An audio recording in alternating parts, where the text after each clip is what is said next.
Audio Jungle.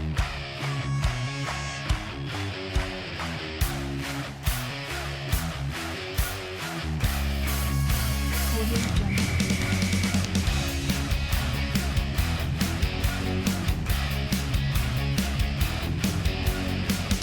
Audio Jungle. Hello, everybody, and welcome to the Burgundy Zone. I'm Kyle, And I am your savior, Mike. the coronavirus savior. The Is that what you are? coronavirus savior, White Mike, Black Mike. Welcome to the Burgundy Zone. Thank you so much for tuning in. We have a great show lined up for you. I know right now everyone's kept inside with the whole coronavirus emergency going around, with a national emergency now, according to the president. But look, we're here for you. We're going to make sure that your time gets bypassed, and we're going to just talk we're just going to shoot the crap, you know? Just talk some Redskins football, talk everything going on right now. And the latest news coming out of the Redskins so far was that they went ahead and they tagged Brandon Scherff, which I think is probably the best move all around to making sure that he stays long-term with the Redskins. Yeah, that's literally the only move that you can make at this point, Yeah. since you can't extend them. So I think that that's really the only way to go. I think we all expected it, and now it does give them an opportunity to work on a long-term contract. I think last year, of the 6 players that were franchise tagged, 5 of them worked out a long-term deal before the start of the season. So it gives you hope. It does. And that's what we need right now, America. We need hope. That's exactly my point. Is it gives hope to the Redskins fans that Brandon Scherff is going to be here long term. The fact is, you don't want to allow him to go out in the open market, so you tag him now, and you have the ability between now and June to be able to extend him, Right. which is something that they went through with Kirk Cousins not too long ago. Bro, that's exactly true. Did you just see the numbers Ryan Tannehill just got paid? No, I did not. 4 years, $118 million.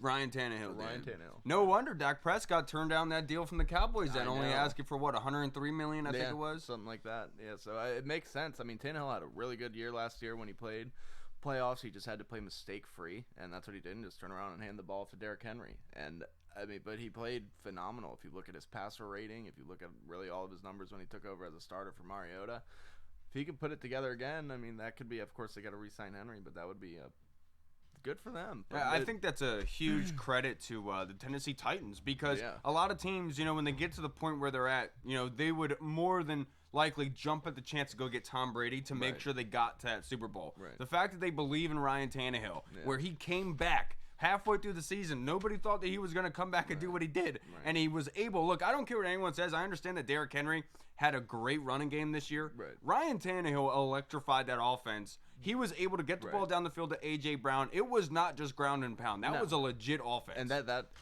works both ways. That Right. also helped opening up lanes for Derrick Henry. You can attribute a lot of Derrick Henry's success at the end of the season to Ryan Tannehill when he actually came into the lineup. That's when Derrick Henry started tearing it up. So, I mean, it makes sense. And that was a good move. Of course, we think he's overpaid, but you have to overpay quarterbacks nowadays. Any Yeah. quarterback that gets signed is going to be overpaid. So, Yeah, so that alluding to that, it makes a lot of sense for Dak Prescott to say no to the Dallas Cowboys. Yeah, that makes but then sense. again, I would pay for Ryan Tannehill at this point if I'm the Tennessee Titans. Yeah. I would be more inclined to take a deal with the Tennessee Titans and Ryan Tannehill than I would if I was the Cowboys. oh, yeah. Putting that kind of Right. price tag on Dak. I mean, look, I get it, Dak, but Tannehill got them to almost to dance. He did, yeah. I mean, they got him to the AFC Championship. They upset the Patriots and the Ravens during that playoff run. But Dak is a phenomenal quarter. I'm not gonna lie, I don't like him, but I do think Dak Prescott is a very good quarterback. A lot of people want to say all this stuff about Zeke and all this, but I think Dak's really the one that makes that offense go. Without Dak, they're going to be in a tough spot, so they just got to pay him what they got to pay him. No, I'm right there with you. I don't think Dak Prescott is let's just say a good He's not a quarterback. Russell Wilson. He's not a Russell Wilson, but Right. Dak works really well with their system, He's with perfect what they for it. ask him to Right, do. Just right. be patient, be a game manager, don't turn over the football, let the ground game do the work, and then when we need you to, be able to be an accurate passer. And Dak Prescott is able to do that. I think he makes a lot of sense, and that's why for the Cowboys, for them, they offered that $100 million contract. Yeah, Basically right. saying, look, we understand where you are. You're not going to be a top 5 paid guy. Right. You work in our system. Now, if you want to call our bluff and you want to go see if you work in somebody else's system, be our Right. guest. But we'd love to bring you back Right. here, which And- is a kind of sticky situation if you think about it. It is a very sticky situation, especially when you look at the free agents that the Cowboys have to re-sign this year. I mean, obviously, it appears that Byron Jones is going to be the odd man out, which is good. I mean, maybe we could have a run at him, except for he's going to want top corner money. But I'd rather pay somebody like him top corner money than James Bradbury. Right. And I mean, Amari Cooper kind of gave up towards the end of last year. He was averaging, like 40 yards a game or something. He was giving up on routes, but he's their number one wide receiver. I know Michael Gallup's coming up, but they're going to have to re-sign 2 of them. And unfortunately, Dak won't take a little pay cut for him to help them out. And it's going to be tough to choose between those 3, but it seems like Byron Jones is going to be the odd man out. Now, if I'm the Redskins, I would actually pay more for Bradbury than I would for Byron Jones. Really? And the only reason is because of familiarity with the defense. Right. Jack Del Rio, Ron Rivera, they're going to step in and put in the same defense out of Carolina. And not Bradbury would be able to step right in and be able to help the young guys like Moreland, Fabian Moreau get adjusted to the new game plan. That's why he kind of adds a double plus for Bradbury, which is why I would pay him. It makes sense. I just think that with the numbers that Bradbury's reportedly asking for, over $15 million a year, that it's kind of like I would rather pay Byron Jones. That's somebody who's proven, somebody who over the last few years has been one of the highest rated corners according to Pro Football Focus, and he has familiarity at free safety as well. He was a very good free safety. He set records at the combine with his athleticism. I would definitely go Byron Jones, but I completely understand going Bradbury. Now, the report right now is apparently Bradbury has more interest in the Redskins than the Redskins have in Bradbury. So that's one of those. That's the Ron Rivera effect. Everybody wants to play for Coach Ron. Well, because I think that's Ron basically saying, dude, you better bring that price tag down, boy. I love you, but I don't love you that much. I'm not going to pay you that. The fact being is Trent Williams, if he doesn't return, they'll have $72 million in cap space. Right. I'm not sure. The franchise tag, I think, for Scherff, I think would be around $14 million per. Right. So then if you think if they were to move Trent, that would put them down to 58, maybe 59 million in cap. At that point, 15 mil, I think, is not that crazy of a thing to bring a number one corner here, someone that is already above the performing of what Josh Norman was doing at this position and almost getting paid the same amount of money. So I'd be more than willing to get him, like, because he's younger. I don't want to go down the road of Xavier Rhodes or Chris Harris, somebody like that, because the familiar with the offense, being able to teach it, being comfortable in it is something I would be willing to pay for. Oh, yeah, definitely. I completely agree. Really, any cornerback that we sign, as long as it's not for something outrageous, I'm going to be happy with. Whoever we sign this year, I'm going to be happy with that feeling, because we just have so many holes. Just because Ron's running the show, it doesn't matter. Just give me everybody. I'll tell you who I do want, depending on what we get for Trent. Let's say that nobody wants to pay Trent that much, or they don't want to give up the compensation that we want. So let's say that we get a third this year and a second next year, or who knows, maybe a third this year and a fifth this year. So, it's something weird, But so I'd be all in on signing Jason Peters for a year or two, as a stopgap. There's going to be nobody else who can fill that role. I know, unless you can make a trade for somebody. I know, and that's where I'm kind of sitting here with the assumption that the Redskins are going to go where it's time for put up.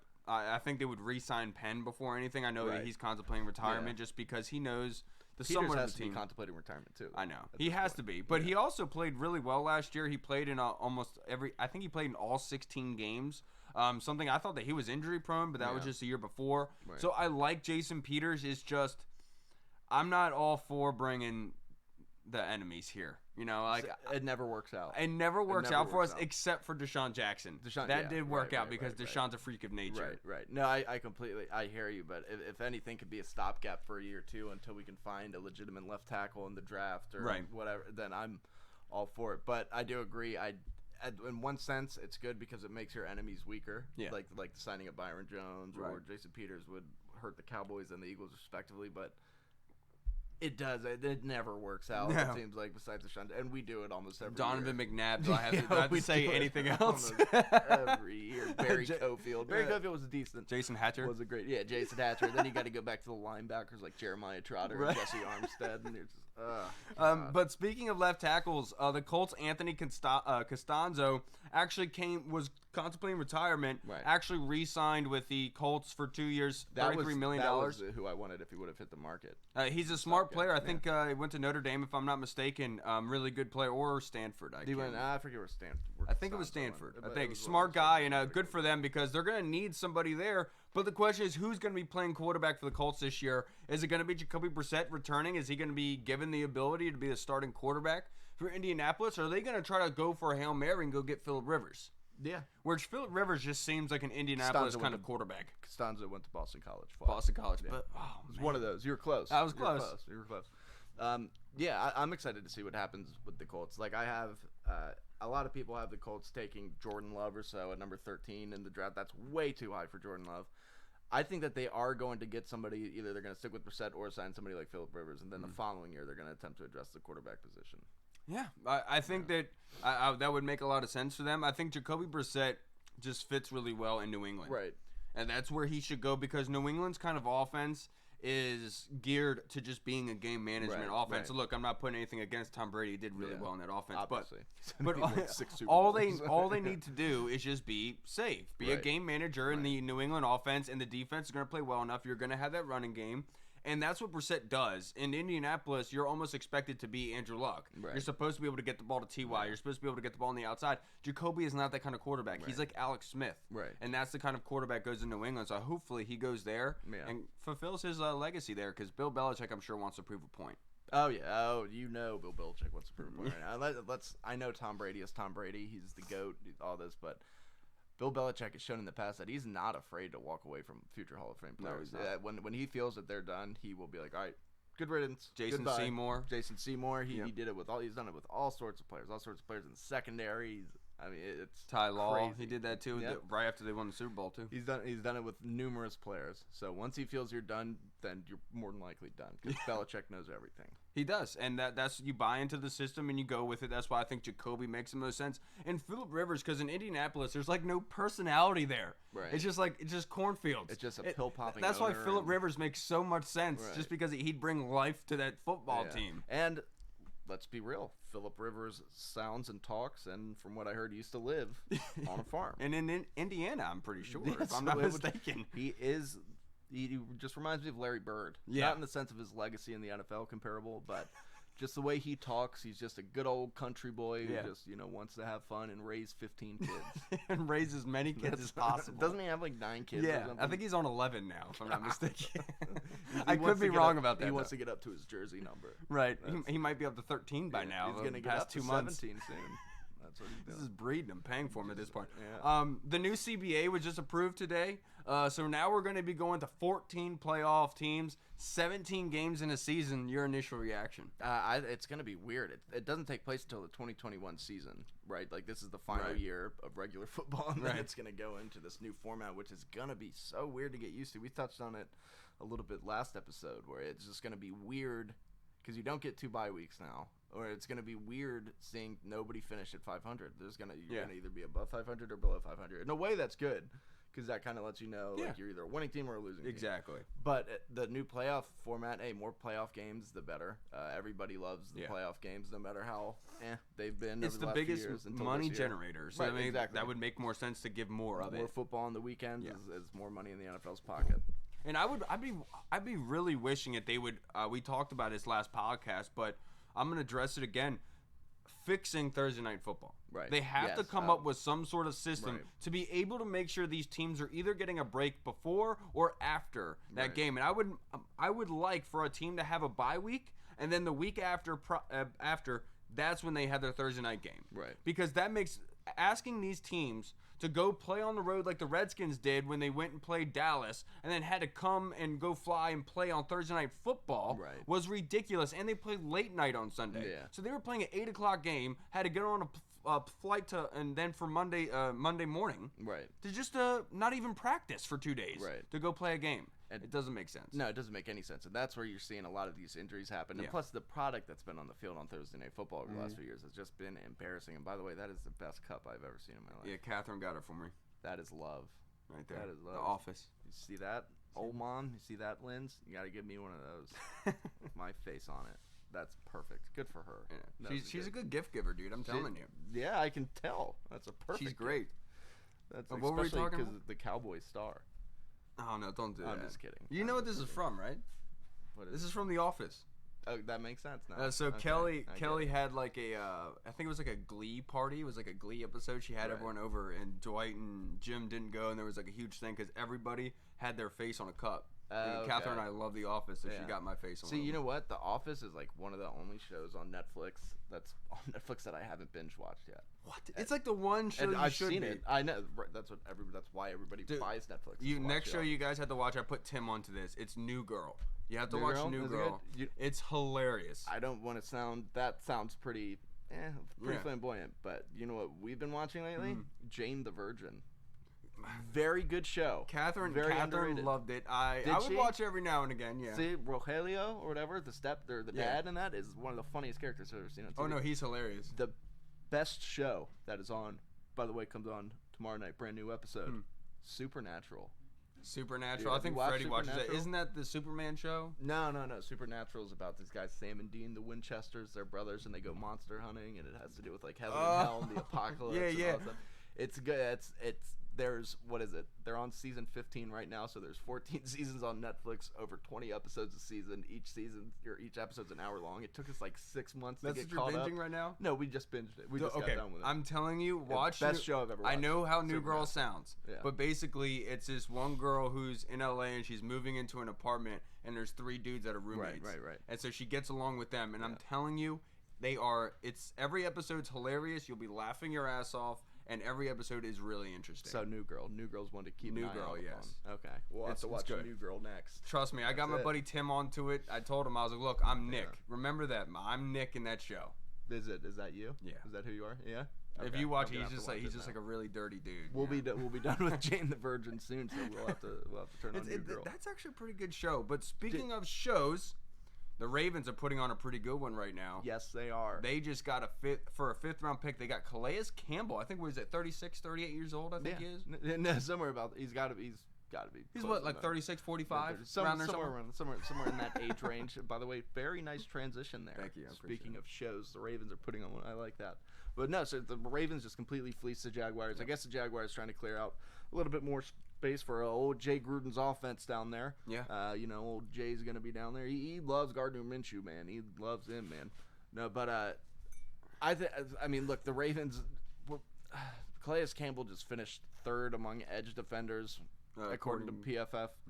He's gonna play on that defensive line, of course, and you can move him anywhere. And he doesn't put up the sack numbers anymore. He did have 71 pressures last year or something still, but he's still a good player, and the Ravens got him for a 5th round pick. Remember, he was highly coveted when he was leaving Arizona. He was already a veteran when he was leaving Arizona. Right.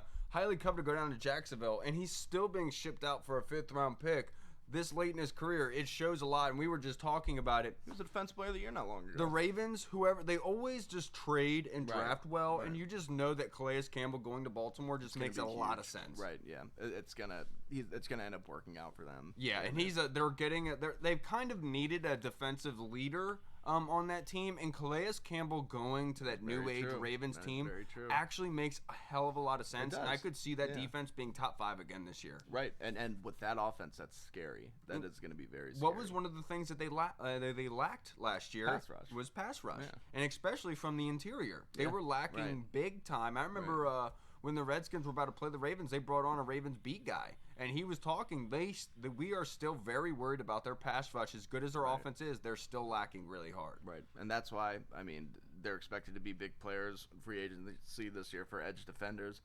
They really need an outside linebacker. I know that they're going to franchise Judon, or they already have, and Judon was fantastic last year, but they need somebody across for him. That's why they look for them in the draft to be eyeing one of those edge defenders, one of those linebacking pass rushers. Yeah, and speaking of that, I would love to, if you have it on your phone, I'd love to do your 4-round mock draft that you did. I'm telling you, he did his due diligence. He went through, he broke down every single pick for 4 rounds in this upcoming draft. So, let's break this down one by one. How far do you want to go down this list? What do you think? Do you think that we should do like the top 10 of the first round, and then we'll do feelers from then? Yeah, definitely we could do that. So obviously, the first 2 picks, in my opinion, they're already in the bag. Yeah. I mean, you got the Bengals going Joe Burrow.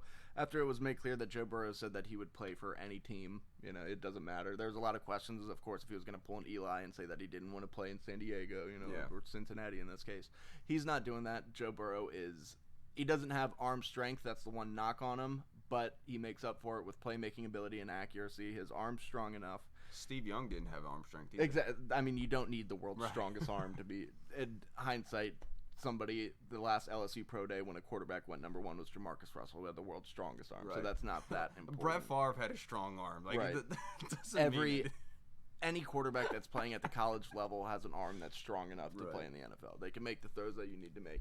Joe Burrow, and plus his poise, his leadership, kind of rubs me a little bit like Baker Mayfield, where I could see this going either one of two ways. Either he's going to be loved and he's going to fire up that team and he does his due diligence and he works hard, or he's going to say some things in the media that are going to piss some people off. But regardless, he's the number one pick.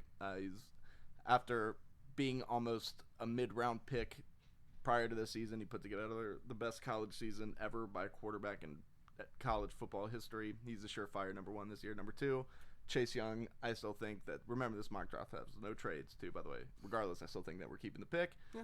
I don't think that Tua is going to end up a Redskin. I think that it's still a smokescreen. We have talked about it before. I think ultimately they do have interest in him. They do want to see what's there. It's going to be tough now with the coronavirus that they can't go see him work out. Yeah, I'm telling you, this is a conspiracy because the league saw they're like, the Redskins are about to get Chase Young. They're about to have $65 million in cap spaces. We got to make sure this season does not go down. Yeah, jet fuel does not melt steel beams.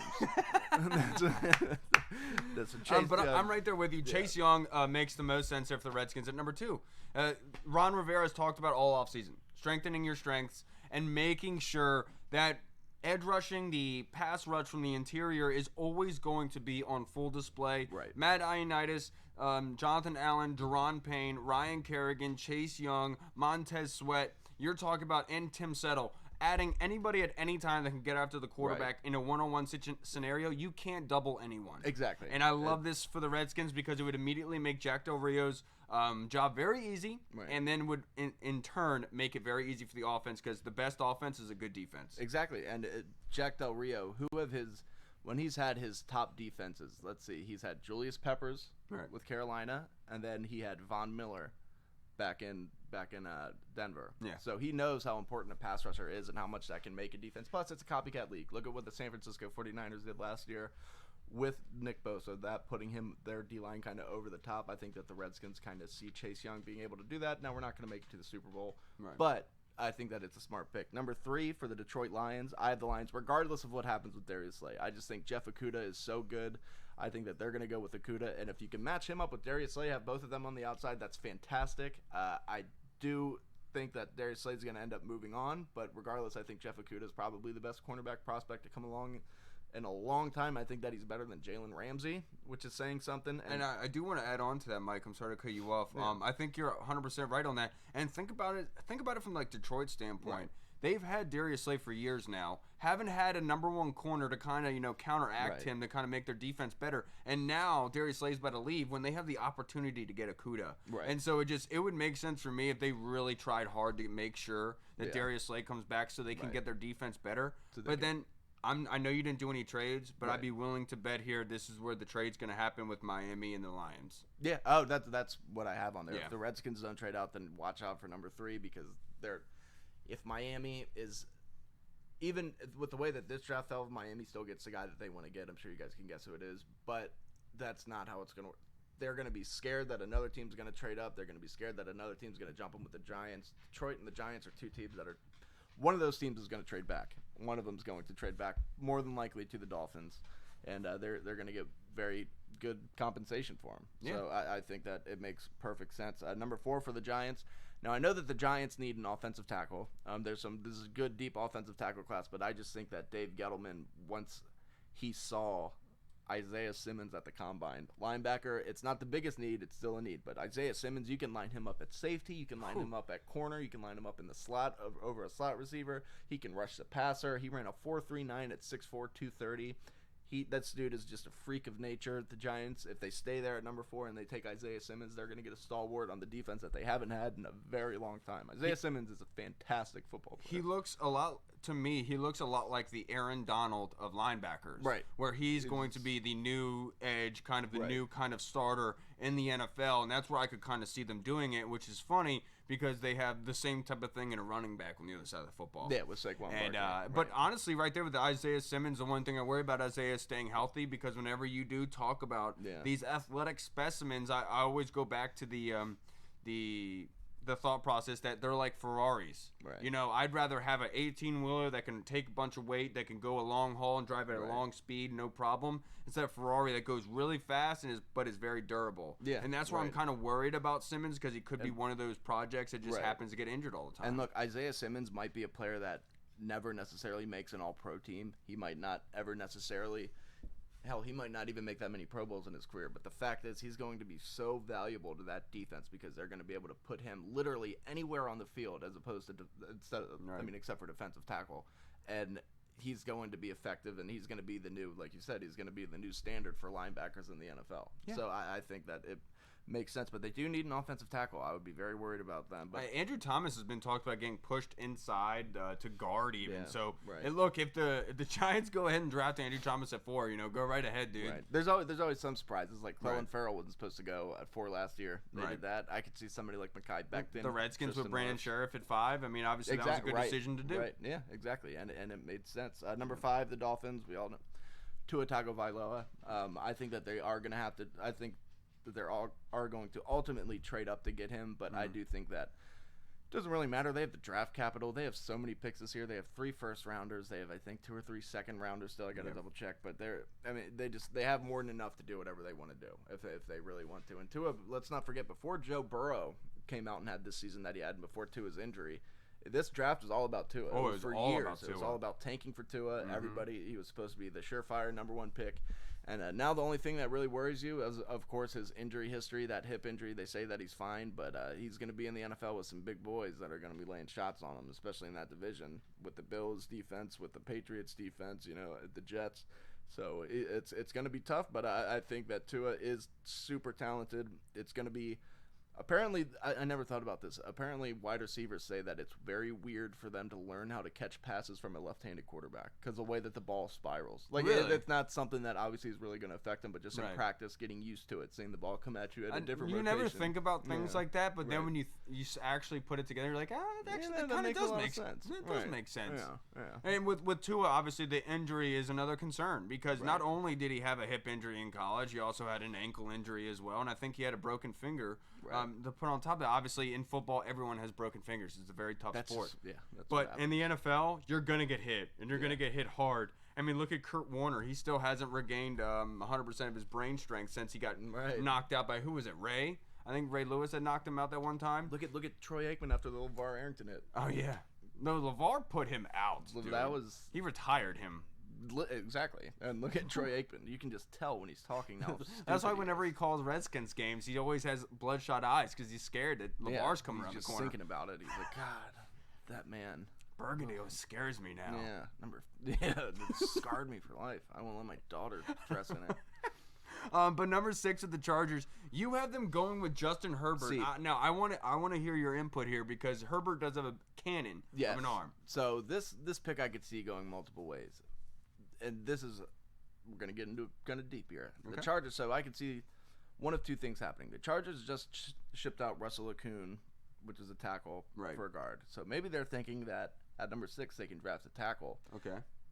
And they can entice a quarterback, say Tom Brady, to come over there and play because they need Super Bowl. They need to sell tickets. Every team in LA has a star, if you think about it. LeBron James on the Lakers, Kawhi Leonard and Paul George. You think of Todd Gurley, Aaron Donald on the Rams.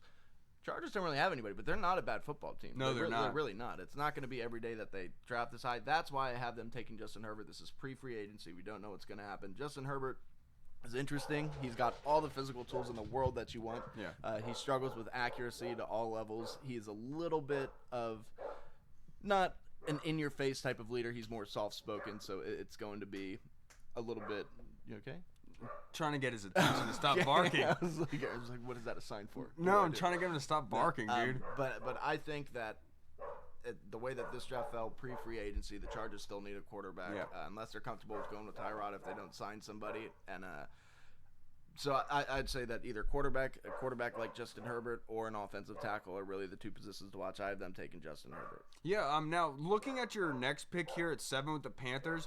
If the Giants do not go with Isaiah Simmons, this is where I think it makes the most sense. With Luke Kuechly leaving with Carolina, that's where I have Isaiah Simmons being a perfect fit for them. Yep. I mean, I've even heard theories going around this offseason that Matt Rule is even contemplating letting go of McCaffrey. I know it's just all smoke and mirrors at this point. But if you're taking over a team, you should be willing to let go of anyone at this point. Oh yeah, Because right. you need to rebuild, and it makes the most Yeah. sense. So if I was Matt Rule, I would use the biggest chip piece I have right now and get the most I can in return. I mean, look at the Dolphins. They're starting a new regime here, and now they have more than enough bullets in the chamber in a very packed draft class with tackle and stuff like that to be able to go rebuild their team and their identity. So if I was a Carolina, I'd go down that avenue, and I think Isaiah Simmons on the defense would really help out their identity. Right. So when I was doing this in one of my last drafts, I'd had Mekhi Becton, who Give me 1 second. Yeah. Hey! Keep going. Yeah. Hey. I'd had Mekhi Becton going 4th to the Giants, and Isaiah Simmons actually fell to the Panthers. They could go a lot of ways. The Panthers could go, hey, maybe the Chargers don't take Justin Herbert. He's still on the board. They need a quarterback. He could go there. I have them taking Derek Brown, the defensive tackle from Auburn. He didn't blow up the combine, but defensive tackles don't necessarily need to unless they're Aaron Donald. He's not Aaron Donald, but he's a very good. He's an elite prospect. He's one of the last elite defensive prospects in this draft.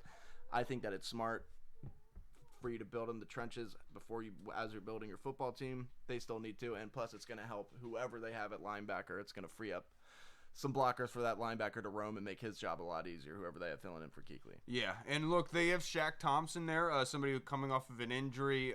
They have very good linebackers there already set, and look, Luke Kuechly that's a huge piece missing for them. It's gigantic. I think it's more impactful than it was for Ron. Because even when Ron Rivera left last season, you saw that Carolina team they didn't have an edge to them anymore. Right. They were lacking an identity. They didn't know where they were. And I think this is going to put them back even more. So that's why it makes sense for Isaiah Simmons, because that's the kind of chip piece that you would need to build around. But that being said, last year I didn't know that Clelin Ferrell was the captain of that defense. Right. He was the face of the Clemson defense. Now, if I hear that Isaiah Simmons was that for them this year, then it makes a whole lot of sense for me for them to go in that direction. Yeah, definitely, especially if he's available. I just think that Isaiah Simmons, after his combine and with his versatility, it's unlikely that he falls, but then again, every year you see somebody who falls and goes a lot lower than they should have. You think of Jonathan Allen falling all the way down to 17. He was a projected top 5 pick. You think of even Brian Arakpo from the Redskins falling down. I'm using a lot of Redskins examples because, hey, why not? Now, for number 8, let's move on to Arizona. Okay. You have Mekhi Becton, which I think is the foregone conclusion. That's where they're going. They want to get Kyler Murray some help there on the outside, but I want to hear, will Kyler Murray be able to see over Mekhi Becton? No, he won't, and that's why it's going to be interesting. But they're going to have to be doing a lot of passes from the shotgun, which is kind of what you expected anyway. I mean, with Kyler coming on because he's so short that he wasn't going to be taking many dropbacks from center, because it's going to be hard for him. So give him some space to see. But Mekhi Becton, I just think he's, at this point, the offensive tackle with the most upside, just a freak of nature, measured in at 6'6", 364 pounds, still ran a 5'1", 40, and he's talented. He's talented as hell. He's a very good offensive tackle in a deep offensive tackle class.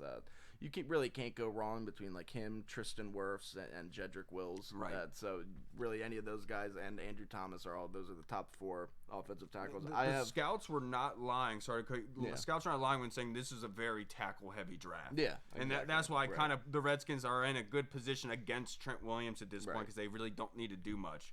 Yeah, exactly. And so I have the Cardinals going offensive tackle. I know that they just re-signed Humphreys, but you still need 2 tackles. They didn't get much protection at all last year for him. And another route that they could go wide receiver. I know that they got a couple of wide receivers last year in the draft and still have Larry Fitzgerald, but adding somebody like a Jerry Jeudy or a CeeDee Lamb could also be huge for them and very beneficial, especially pairing Kyler Murray with his old number 1 target, CeeDee Lamb. So that could be a potential, but I still have them going offensive tackle. Number 9 for the Jaguars. This is a bit of a reach here, but when you look at the needs, the Jaguars have a good amount of needs. They still need an offensive tackle. They could use a linebacker. They would love for Isaiah Simmons. Yeah. But their biggest need right now, I think they need an offensive tackle as well. They could use a wide receiver, not necessarily as big of a need, but cornerback. They lost Jalen Ramsey last year. They just shipped out A.J. Bouye, so I have them taking Christian Fulton from LSU. I think this is a little bit high for him, but every year you see somebody go higher than where they're originally projected. He's my second-ranked corner, and I just think that it makes the most sense. They need a corner, but like, who do they have right now? Corner. That's why,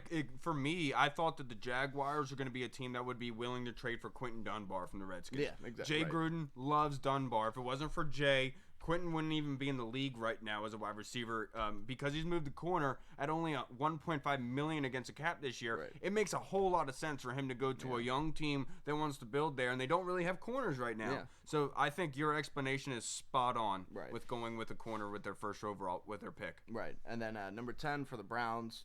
I don't think it's any secret. Even if they do end up trading for Trent Williams, they still need another tackle. They need to protect Baker Mayfield at all costs, see what they have in him. Mm-hmm. Their offensive line, especially the tackle positions, were just shot last year. They're not returning anybody, so I have them taking Jedrick Wills from Alabama, who, by the way, played right tackle, playing on Tua's blind side.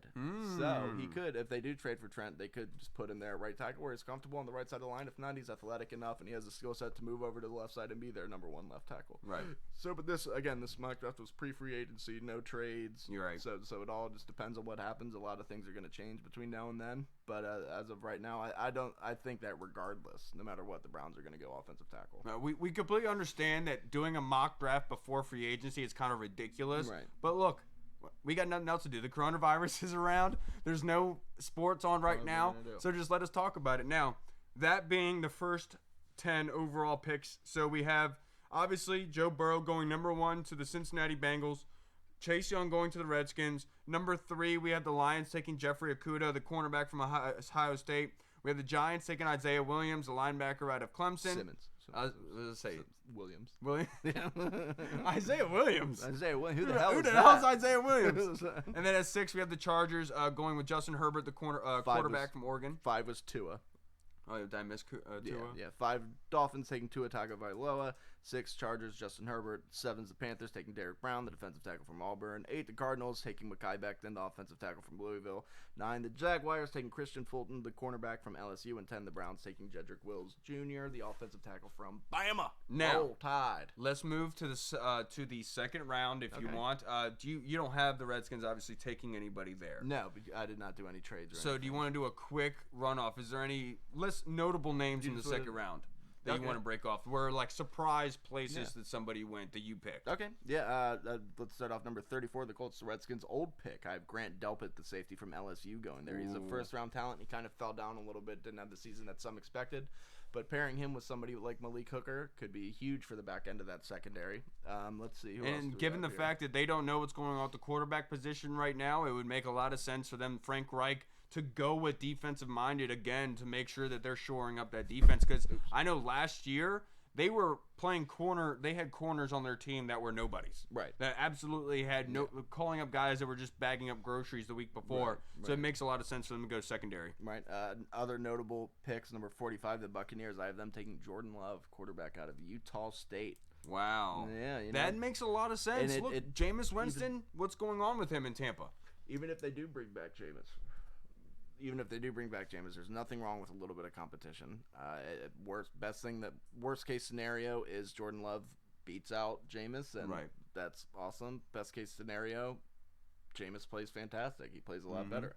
He has So- a Ryan Tannehill kind of a comeback. Exactly. Or look, also Tampa could be a place where Tom Brady could wind up. yeah. It's another That- place. that's It's a another- no income state there, Right. and it would give him a lot of incentive. Bruce Arians is a great coach down And there. the Bucks have already said that if Tom Brady goes there, they're going to let him run the offense. Oh yeah. Yeah, no matter what, and that's what's going to happen. I think regardless, wherever Tom Brady goes, it's going to kind of be like a Peyton Manning going to Denver. Wherever Brady goes, he's going to end up calling the shots pretty much, and That's what why I makes think sense. Vegas makes the most sense because John Gruden, Mike Mayock, they're not considered offensive gurus. I mean, Right. they're Mike Mayock just gets the right players. He has an eye for talent. Gruden, he's more of a defensive-minded kind of coach, really. Right, And yeah. so it would make a lot of sense for Tom Brady to go there, and that's an actual good foundation in Vegas. I think a Tom Brady-run offense, a John Gruden-led team with Mike Mayock picking the talent, I think that's a lot of numbers, a lot of money being thrown in Vegas, and would make a whole lot of sense to the NFL trying to combat against the XFL right now. They need some they need the attention dollars, the ADs, and I think that would do it. Yeah, I completely agree. Let's go on. Let's move on to the Redskins picks in this one because this one is different from the last one. Right. This is round 3 now. So round 3, pick 66. I have the Redskins taking Dayton tight end Adam Troutman. I think that Adam Troutman would be perfect. Tight end's a huge need for us. We've said that we're going to address the tight end position in the draft and free agency. I think Troutman coming from a small school, especially if we sign somebody in free agency, like an older veteran, like a Delaney Walker or somebody. Troutman is somebody that could definitely learn a lot from them, and he's talented. He ended up tearing up the East-West Shrine game with the Senior Bowl, and he's a very, very good tight end. He can block. He can catch. He can run routes. He can work the middle of the field. He's big at 6'5", 260, 250 something, and he ran up 4'8", 40, but you just need him to get open in the middle of the field, and that's what he could do, and he could help relieve Dwayne Haskins a little bit, not in a and that speaking way. of a tight end, I actually love Troutman there. Something I had read that last year, 2 seasons ago, he was very highly coveted in that offense. He was targeted a lot. He was able to get that workload, and he was able to actually use it and do well with it. Right. Last year, he wasn't used all that much. I know he's dropped down a little bit, and that actually makes a lot of sense because I know he's been projected in the second round a lot. But look, the one thing we don't know is how free agency is going to break down because if some of these tight ends do sign with these teams, not that many teams are going to be looking for tight end anymore. Right. And so that's where the Redskins could really benefit in this draft is by hoping that if they don't get Hooper, if they don't get Delaney Walker or these other guys, they're going to be able to have a guy like Troutman fall to them. Right. Yeah, I completely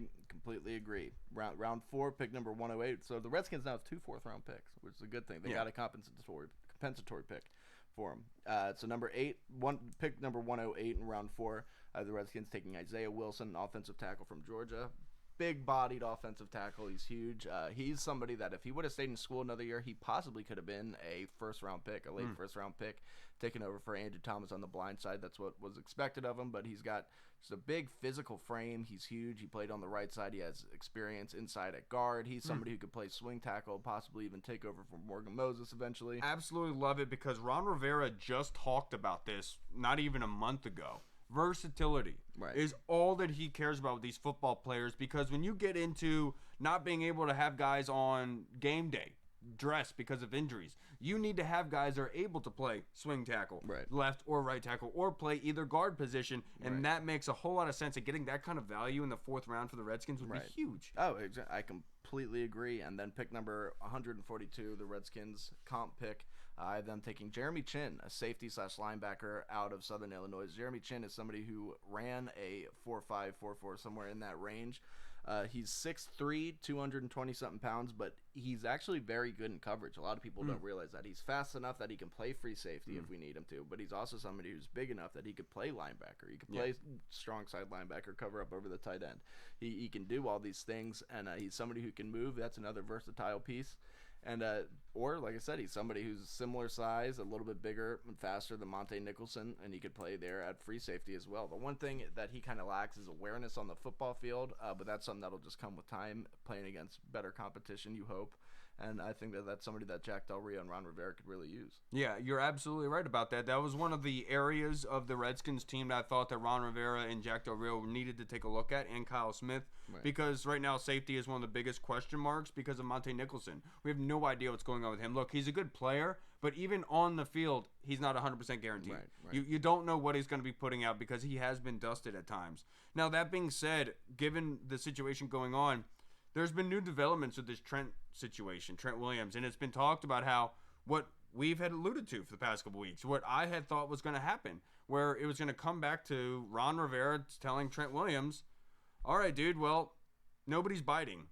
So we're going to do one or two things. You either play with what we're paying you right now or you just don't show up. Right. It's up to you. Yeah. And that's how I thought it was going to break down, and this is where it's kind of playing out right now. So how do you see it going? Because one avenue, because of me talking about free safety, that's the reason why I bridged it right now. Because one of the theories that I had was that the Jets, because the Jets have 2 third-round picks. Right.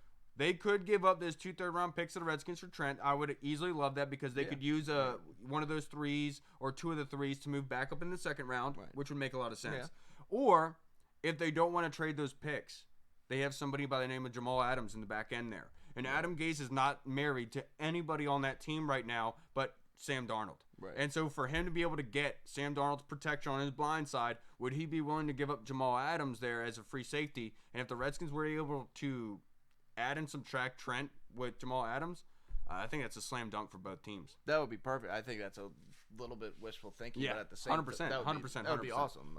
Don't get me wrong, but I think at the same time, though, I mean, they were talking about trading Jamal Adams. He Last was year. super offended Yeah. right after the trade deadline passed because he learned that he was being shopped. Yeah. So I could see him wanting out of there. It would make sense.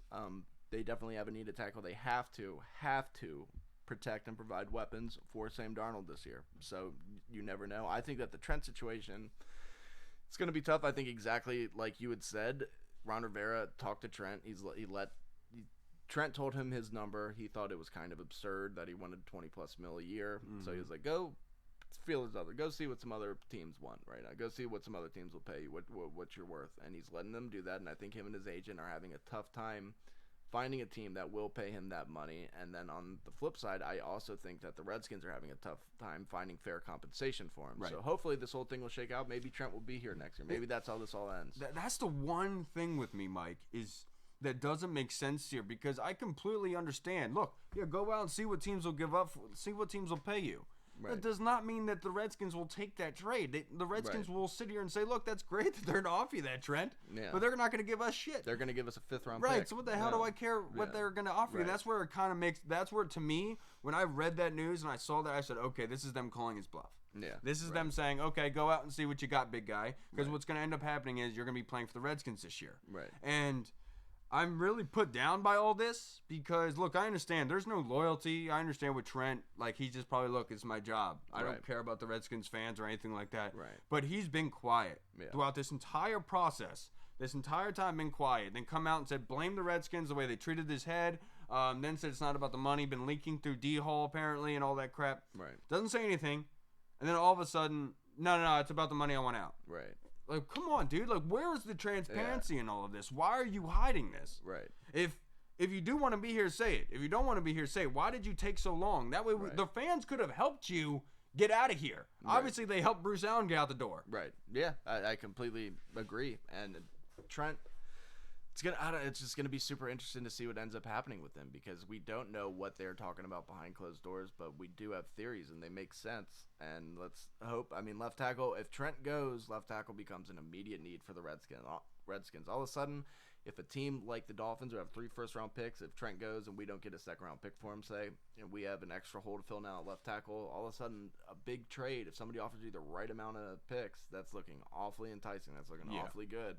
But at the same time, you don't know what you're going to get for Trent yet. And regardless, even if you do get a second-round pick, you can't guarantee that that player is going to be able to fill in and play left tackle immediately. But I think the one thing that keeps jumping out of the screen to me is the Houston and Miami Laramie Tunsil trade. And I feel like they pulled the trigger on that very early. Right. Because if they were in that position right now, I think this trade would have already been through. Yeah. But because they already have Laramie Tunsil, they gave up a first rounder for him. Right. I think they're married to him because I've heard John Keim float out that theory before that maybe they're going to be doing an exchange with Laramie Tunsil in Houston, Right. sending Trent because Trent's from Houston. He loves Texas, has his house out in Houston. Right. But that's it. Just everything is kind of thrown for a loop right now because none of that makes sense. Yeah, especially with the Texans. They spent 2 draft picks last year on offensive tackles. One of them, of course, is going to be playing inside a guard, Sharping or whoever. I forget which one it is. But so they have both their tackle sets already. They have a guard set. They don't have a need for Trent necessarily right now at this point anymore. So who knows? Unless they're thinking about sliding both their picks of tackle last year inside the guard. And so, and all of this is going to end up leading to, in my opinion, is Trent and the Redskins having a stare down again. Yeah. And I know Ron doesn't want to have that kind of distraction around the football team in his first year, but look, you're put in a position right now, and this is the only way out, logical way out for the Redskins to sit here and say, okay, man, put up or shut up. Yeah. Look, I'm sorry, nobody wants to pay you what you want. They're not trying to trade us anything. I'm not going to give you away for donuts and dimes, so why don't you just come play for the Redskins for this year? How about you play for your contract next year? We'll let you walk away. Just Right. come play for the Redskins. Yeah. And I don't understand why that's such a big deal, given the fact that they have done what they've needed to do to earn his trust back by getting rid of Bruce Allen, Right. getting rid of the medical staff, and replacing them. Yeah. The one thing that they haven't done yet is paid him, which is what he wants. And I think that was. I think that they maybe thought that he would take a little bit less now that they shipped out the rest of the staff But It's really funny because look at the Lev Bell situation. yeah, Lev wanted more money. The Right. Steelers did not want to pay him more money, so they let him go and test free agency. He sits out for a year, doesn't show up, right? He Right. comes back. He knew he wasn't going to get that much money when he came back. Right. So he essentially re-signed with the Jets, or signed with the Jets, for the same amount of money that the Steelers offered him. Right. But he didn't want to play for them. He wanted more money from them because what they were going to be using him for. Right. That's why it kind of makes sense in this scenario for Trent to say, look, dude, I know what you're asking, and you sat out a year, but Right. no one's going to be giving you that. No. Yeah, exactly. And that's 100% true. And it sucks, too, because Trent Williams is arguably one of the best left tackles in the NFL. In my opinion, he is for sure. Yeah, And- without a doubt. And it's just, it's tough, though, to gauge as somebody who's getting older. It's weird that we're saying that he's old when he's like 32. Right. But that's old for football, and he has had some injury problems. He had a problem with suspensions earlier in his career, so it's tough, man. I don't know what the market's like for him right now, but people like JP Finley seem sure we're going to get a second round The pick. worst thing that's happened to Trent is the fact that it's such a tackle-heavy draft this year. Exactly, And right. teams are going to have that luxury and that ability to be able to get a replacement at tackle anywhere in the draft, and so they don't need to go out and get a left tackle right now, which points everything right back on Trent and the Redskins and saying, hey, dude, Yeah. why don't you show up for work? Right. Yeah. Just come in here and make sure your helmet fits, and we'll be good. Well, make sure your helmet fits. We'll make sure it looks and fits really well for you. Right. Bring the Razorback back to DC, man. Yeah. Just come out and play for Haskins, dude, please. Yeah. And look, I know he wants to go back and play for Mayfield probably because of Oklahoma quarterback. Right. He wants to be able to help his buddy, but come on, man. Come on, man. It's a business. It's business. Come back, Trent. All right, guys. Well, thank you so much for tuning in, everyone. I really appreciate Nick. What's up, baby? I love you. Kevin, Sop. how many Super Bowls did Steve Young win? 2? Was That's it what one I or thought. two? Was Let's it see. 2? 1 or 2. Because we were on the golf course yesterday, and we were arguing about this because Cracky was saying that Steve Young wasn't that good. No, Steve Young was pretty good. Yeah, I know. he was pretty good. Yeah, no, it He was. Steve Young, he won 1 Super Bowl. One Super Bowl. God damn it, Cracky was right. Yeah. So how many Super Bowls does San Francisco have in general? 4? 3 with 5, Montana, I think. 1 with Steve Young, or Let's 2 with see Montana? here. Because I thought they won 3 during Montana's spree. How many Super Bowls do the 49ers 5? Yeah, they've won 5. They've won 5. Yeah. So Montana won 4? They won 95, or I'm sorry, 82, 85, 89, 90, 95. And Young wasn't responsible for 90. Montana won 3, I believe. Yeah. Then n- Steve Young should 82. have 2. No, Steve Young has 1. He won at 95 before. Then who won 90? If Montana's only... Montana won 90, 89, I'm assuming 85, and then 82 must not have. Who the been hell was the quarterback for the 49ers in 82? Let's see here. Bill Walsh? Joe Montana led the 49ers to victories in 4 Super Bowls. 4 Super Bowls. There we so go, He was, okay. he was still the quarterback. Yeah, in okay. 82, That's so what I that makes figured. sense. All right, That's what I was- everyone. yeah. Sorry, that didn't matter. We just had to get some squeaked out. I told you it was 5, though, Cracky. I told you it was 5. Ah. I was Yeah. worried about something. All right, everyone. Thank you so much for tuning in to the Burgundy Zone. We're just trying to give you guys some entertainment since there seems to be a lack thereof given the coronavirus. But look, we're like the white blood cells of humanity. We fight back, baby. And we're here fighting for you. I haven't told you yet, Kyle. I'm infected. That's fine. Sorry. I've been infected. I'm sorry, Katie. I'm sorry, Kyle. I had it 3 months ago. I just didn't tell anybody. Yeah, I've had it for years. All right, everyone. I'm Kyle. I'm Black Mike. Thank you so much for tuning in, everyone. And please like and share our posts on Facebook, YouTube, on iTunes, Apple, Twitter, everywhere. We're all around you. We're everywhere. We love you guys. We're always listening. Redskins football. Woo!